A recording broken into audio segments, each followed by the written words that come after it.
in one line up, because you have a little piece of dust or sediment that actually the bubbles are created from, and that's why it goes up into the smallest line. How do you like this champagne? Do you like it?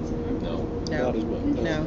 Interesting. I would also agree with lady that said interesting. It is interesting because this is really aroma of the champagne that is well aged. So there is nothing wrong with it. It's just very simple. Either you like it, either you don't. Yeah. This is one of those, as Anna said, you either like it or you don't. But this is a traditional vintage champagne.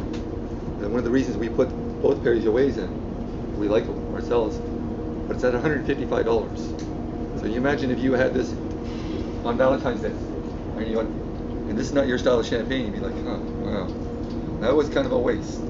But as Anna said, this is one of the champagnes, either you like or you don't. And I would also like to mention one more time the floor in the Perrier-Jouet is a very floral champagne, that's why it's made 50% of Sherry Chardonnay.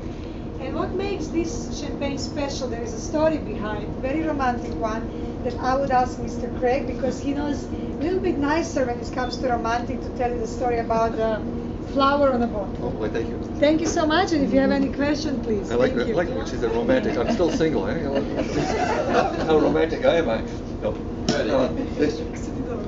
Bedroom, please. Behind the bar. It just popped up on somewhere. Honey, we are all single, you know. When you once on the ship, you are very easy to be single. Very easy to find somebody also. Wait so long. Yes, it's the only champagne in the world with two names, Belle Époque and Lafleur.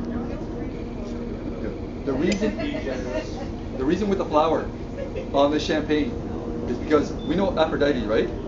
Everyone knows their history? Greek history, Aphrodite? Who was her lover? Trivia question.